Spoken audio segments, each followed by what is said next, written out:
This is a Fox News Alert. I'm Brett Baer in Washington. Two breaking stories tonight. We have learned that Hillary Clinton did not sign an agreement accounting for all her official records as Secretary of State. That story in a moment. But first, a virtual tie, a too close to call Israeli election that could shape the future of Israel, the Middle East, even the world. The race between Prime Minister Benjamin Netanyahu and his center-left challenger appears to be a deadlock.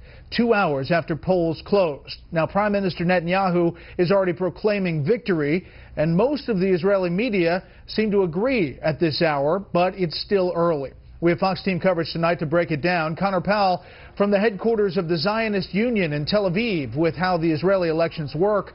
But we begin with correspondent John Huddy at Netanyahu's Likud party headquarters, also in Tel Aviv. Hi, John. Well, Brad, Prime Minister Netanyahu, as we understand, is actually here in the building, so we're waiting for him to take the stage at any moment. As you mentioned, the Prime Minister closed the gap between his party, the Likud party, and his challenger, Isaac Herzog's Labor Party, the Zionist Union.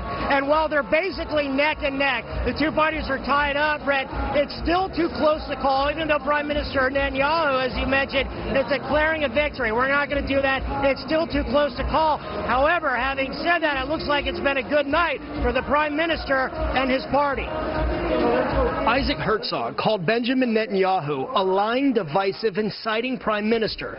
Netanyahu said the narrow margin between his Likud party and Herzog's Zionist Union party is due to foreign funds being funneled to quote-unquote leftist groups. And so it went today. Election day in Israel, 25 parties, but two main candidates. This election is between change and hope, or despair and disappointment. Whoever wants to continue the way of Netanyahu, despair and disappointment, can vote for him. But whoever wants change, hope, and really a better future for Israel, vote for the Zionist Union under my leadership. Israel's economy, the high cost of living, rising housing prices, has topped the list of voter concerns according to recent polls. But security is always an issue in Israel. Yesterday, in what Netanyahu's opponents are calling a move to pull votes from other parties, he reversed course on Palestinian statehood, saying it would not happen if he's reelected. And earlier today, Netanyahu posted a video on his Facebook page saying, quote, right-wing rule is in jeopardy. Arabs are voting in droves.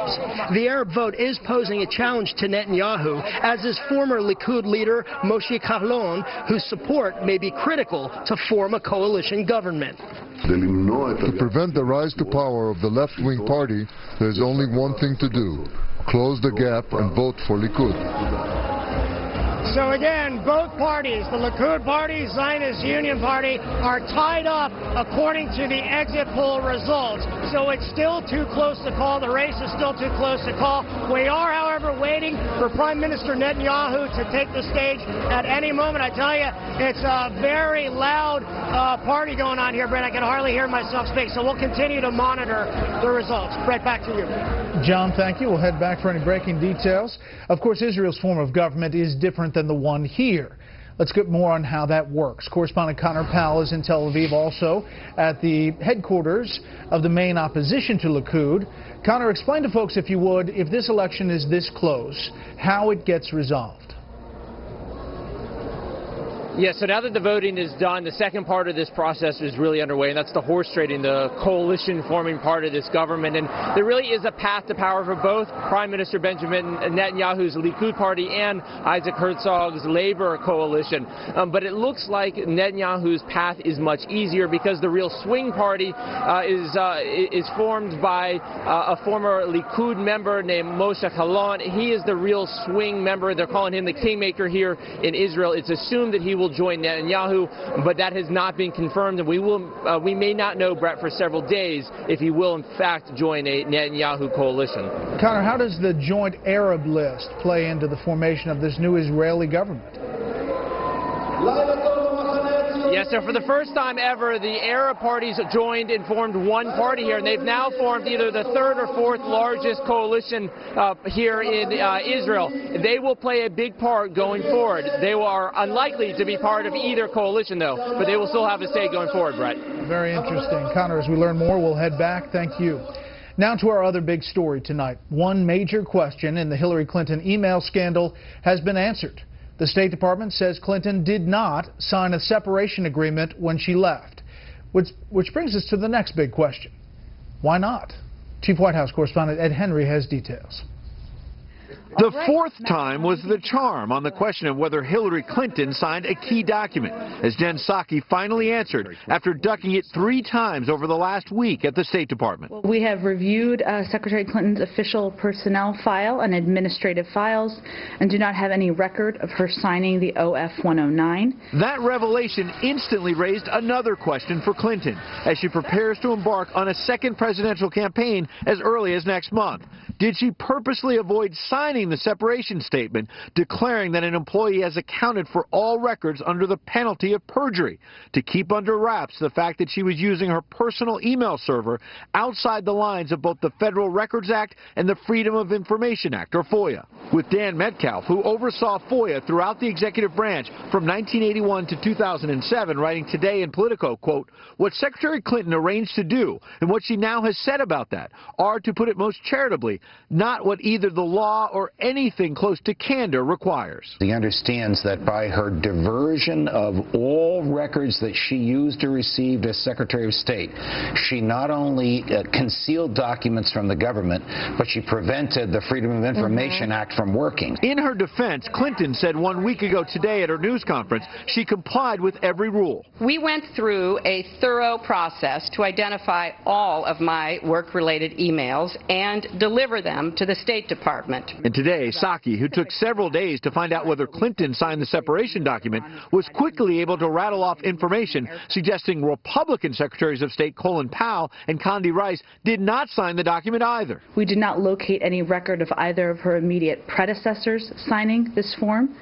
It's not clear that this form is used as part of a standard part of checkout across the federal government. Except the State Department's own manual specifically declares the document needs to be, quote, executed for each departing employee and forwarded to the Bureau of Human Resources. And even White House spokesman Josh Earnest appeared to contradict Psaki. My understanding at the White House is that applies to everybody that serves at the White House. I don't know whether it applies to the President and the Vice President, I guess, but in terms of staff who work here, I do know that they have to sign those kinds of agreements. Now, Josh Earnest did stress the policy will vary by agency, and he was not familiar with the State Department's approach. As for Secretary Clinton, we tried to get comment. Her camp did not get back to us. Brett?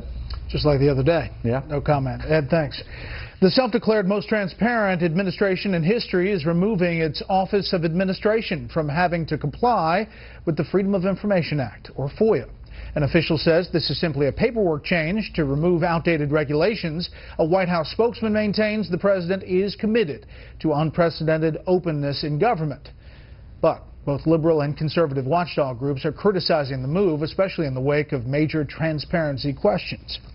The head of the Secret Service says the most recent alcohol-related incident involving 2 top agents was kept secret from him for several days. That just adds fuel to the growing fire on Capitol Hill over an agency charged with protecting the president that cannot seem to protect even its own reputation. Here's Chief Congressional Correspondent Mike Emanuel. To say you're not investigating because you want the Inspector General of the Department to investigate is hogwash. A tough reception for Secret Service Director Joseph Clancy after 2 senior agents drove into a construction barrel where a suspicious package was being investigated near the White House. The incident came after an agency retirement party on March 4th. Were these people given a sobriety test? They were not, sir, to my understanding. Why not? Sir, I can't answer that. Who said not to do that? Sir, I can't answer that either. Clancy also revealed it wasn't reported up the chain of command, admitting he found out about it 5 days later thanks to an anonymous email. I'm frustrated. I'm very frustrated that we didn't know about this. I didn't know about this till Monday. Members on both sides of the aisle wanted to know what it takes for somebody to get fired. Are you saying that there's that when someone violates rules, is drunk, whatever, you don't have the authority to dismiss them? I don't have the authority to dismiss them on the spot. And when the director talked about earning the trust of his rank-and-file officers, Utah Republican Chris Stewart reminded him he's the man in charge. Dude, you don't have to earn their trust. You're their boss. They're supposed to earn your trust. And they haven't earned your trust. And the way you earn their trust is you hold them accountable. Since this was a budget hearing, Clancy also came forward with a request for $8 million so the agency can build a true replica of the White House for its training facility in Beltsville, Maryland. Right now, Clancy says they do their drills in a parking lot. We don't have the bushes, we don't have the fountains, we don't get a realistic look at the White House. After a late-day closed-door session with Director Clancy, House Oversight Chairman Jason Chaffetz came out just moments ago and told reporters his committee is going to do its own investigation and its own interviews of the latest incident and will not wait for a Homeland Security Inspector General's report. Brett? And Mike, big news also on the Hill with the announcement of a resignation. Tell us about that. That's right. After 6 weeks of careful scrutiny of lavish office decorations, travel expenses, and reimbursements, Illinois Republican Congressman Aaron Schacht announced that he is resigning effective March 31st. Schacht says he's doing so with a heavy heart, but the distractions really became too much for him to do his job. House Speaker John Boehner praised Schacht for putting his constituents and the House of Representatives first and wished him well in the future. Brett? Okay, Mike, thank you. Up next, mixed messages on whether Iran and the U.S. are close to a landmark nuclear deal. First, here's what some of our Fox affiliates around the country are covering tonight. Q13 Fox in Seattle with a cyber attack that could affect health care information for about 11 million people. Premera Blue Cross says data such as Social Security and bank account numbers was taken last May, but the theft was not discovered until January. Fox 5 in New York, where 2 million were expected for today's St. Patrick's Day parade. Mayor Bill de Blasio and some other elected officials did not attend because only one LGBT organization was allowed to march this year. And this is a live look at a cloudy Portland, Oregon from Fox 12, our affiliate out there. The big story there tonight, a man who uses his sports car collection to take sick kids for the ride of their lives. Eric Peterson recently drove some of the children in his Tesla Model S, the first luxury electric car.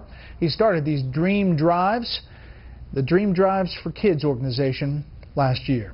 That's tonight's live look outside the Beltway from Special Report. We'll be right back.